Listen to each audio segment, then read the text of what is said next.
warahmatullahi wabarakatuh.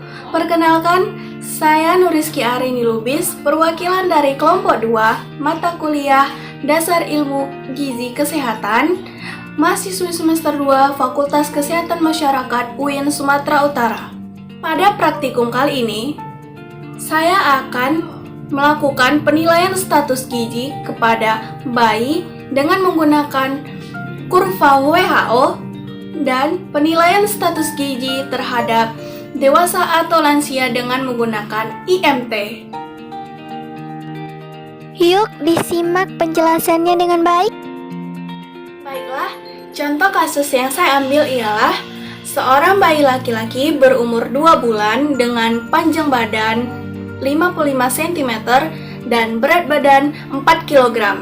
Langsung saja.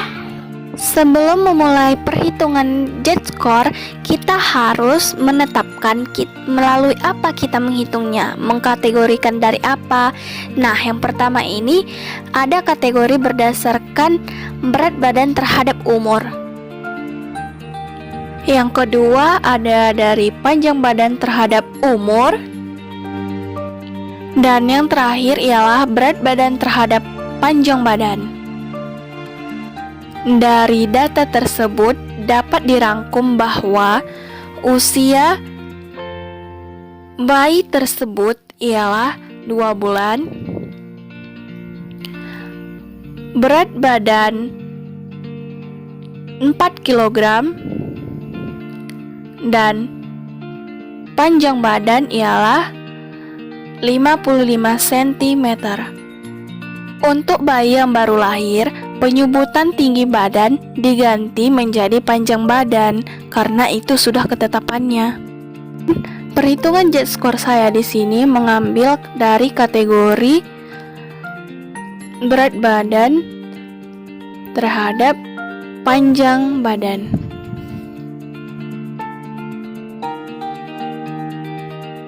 Rumusnya ialah berat badan dikurang median rujukan, kemudian dibagi dengan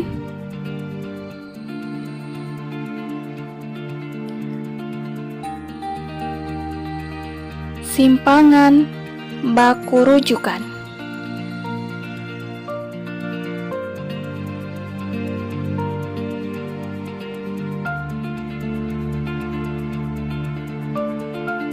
Teman-teman pasti masih banyak yang bingung dengan simpangan baku rujukan ini. Nah, nanti kita akan mengetahuinya dengan melihat tabel standar. Nanti ketika berat badan dikurang dengan median rujukan ada hasilnya negatif, maka akan dipakai yang -1 SD. Namun ketika hasil BB dikurang median rujukan itu adalah positif, maka akan dipakai yang 1 SD. Agar lebih paham, yuk langsung saja ke tabelnya. Dapat kita lihat bahwa panjang badan 55 cm memiliki median rujukan 4,5. Sedangkan berat badan 4 kg dikurang 4,5 ini menghasilkan hasil yang negatif. Sehingga angka yang dipakai pada simpangan baku rujukan ialah pada -1 SD, yaitu 4,2. Oke, langsung saja kita masukkan ke rumus, yaitu berat badan 4 kg dikurang median rujukannya tadi ialah 4,5. Kemudian dibagi dengan median rujukannya 4,5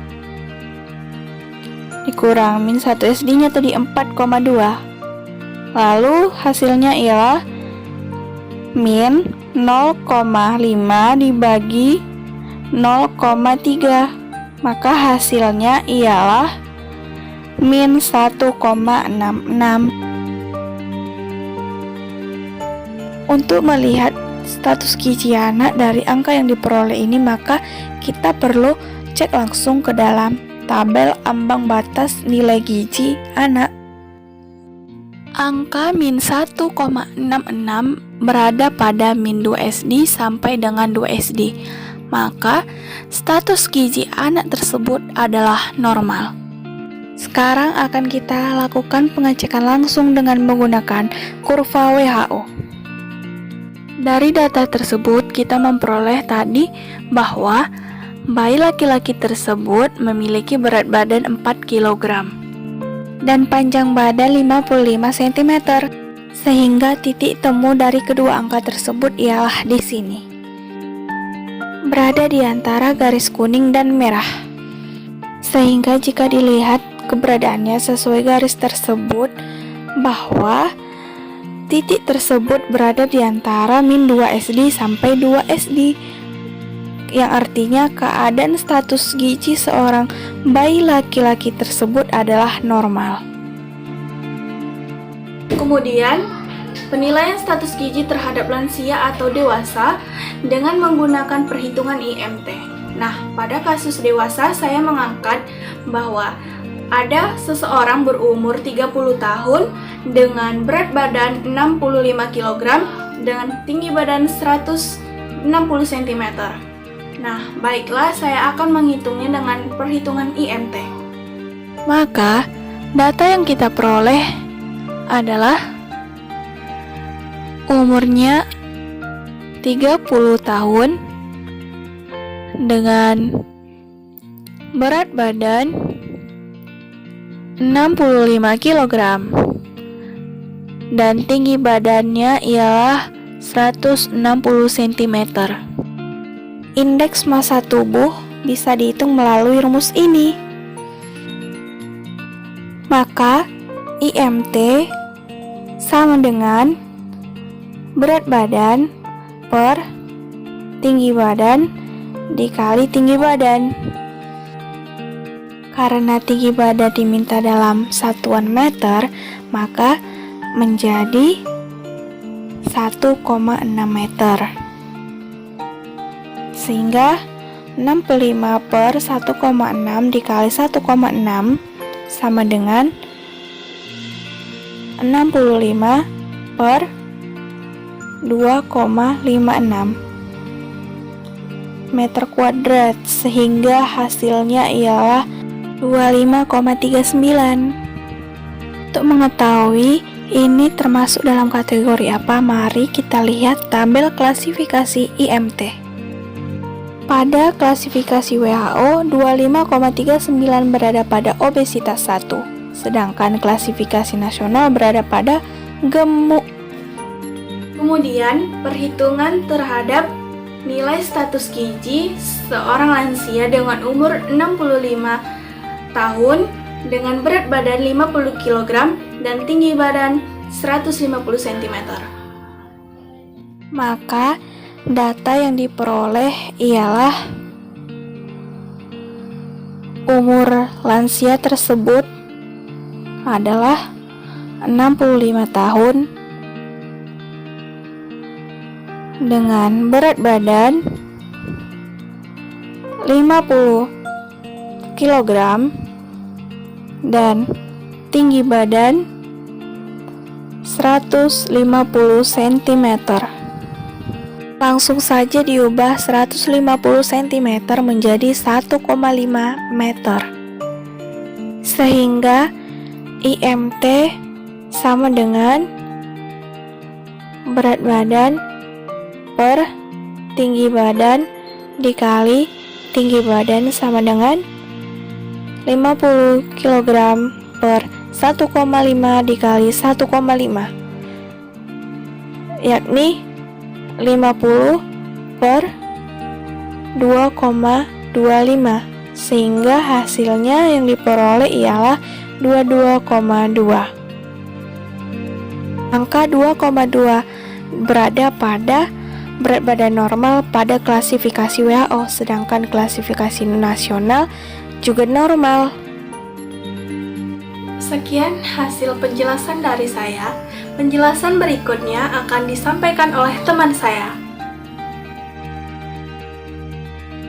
Assalamualaikum warahmatullahi wabarakatuh. Perkenalkan, nama saya Anissa Lumung Gazaisa Siregar. Di sini saya akan melanjutkan penjelasan dari teman saya yang sebelumnya.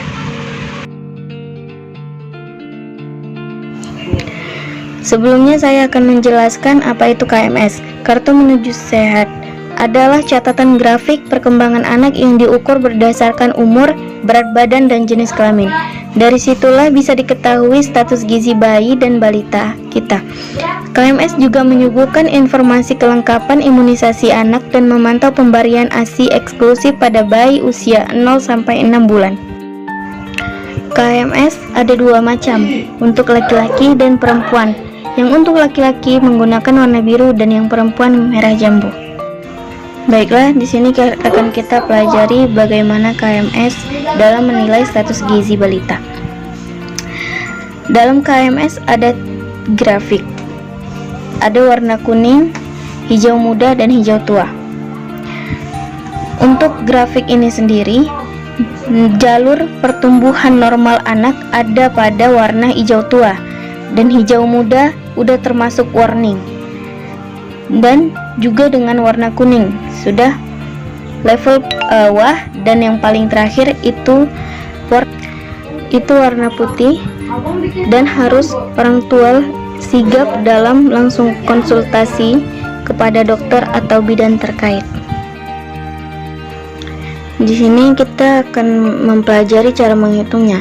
Jika umur anak pada 1 tahun dan titiknya berada pada berat badan anak di 3 kg, maka titiknya disitulah dia. Setelahnya sama juga. Jadi jika umur anak bertambah usianya dan berat badannya, jika masih sesuai titik, maka pertumbuhannya tetap normal. Tetapi jika dia turun atau naik, itu berarti kurang dan bermasalah, menjadi pertumbuhan yang terganggu. Dari sini kita bisa melihat pertumbuhan anak itu berkembang atau menurun. Jika dari batas normal ke bawah itu gizi kurang, dan dari batas normal ke atas itu menjadi obesitas. Beginilah penilaian status gizi balita dengan menggunakan KMS. Dari ini kita bisa menilai bahwa penilaian status gizi balita menggunakan KMS dengan melihat grafik dari perkembangan balita tersebut, apakah sesuai dengan umur dan bulan pada berat badan balita. Kita bisa lihat dari grafiknya, jika dia di umur dari 0 sampai 1 bulan, berat badan maksimalnya adalah 800, dan grafiknya pada warna hijau tua. Jika di bawah warna hijau tua atau di atas warna hijau tua, berarti sudah termasuk obesitas atau gizi kurang. Dari sini begini cara penilaian dengan menggunakan KMS balita.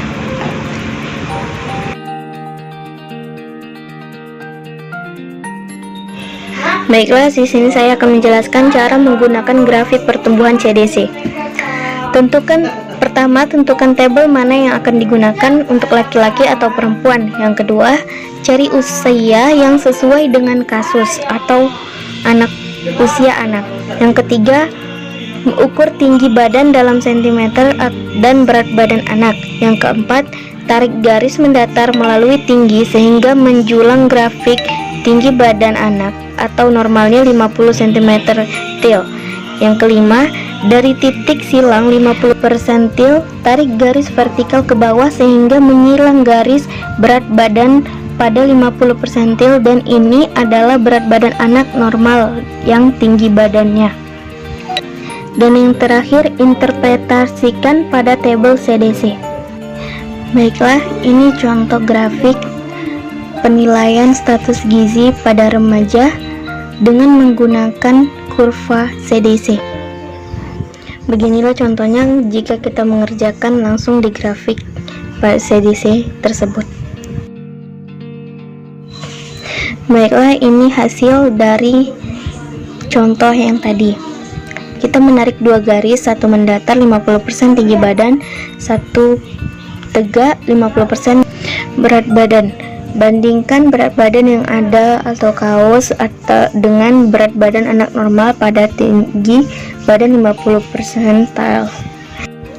Baiklah, beginilah cara menghitung rumus atau cara penilaian status gizi remaja dengan kurva CDC.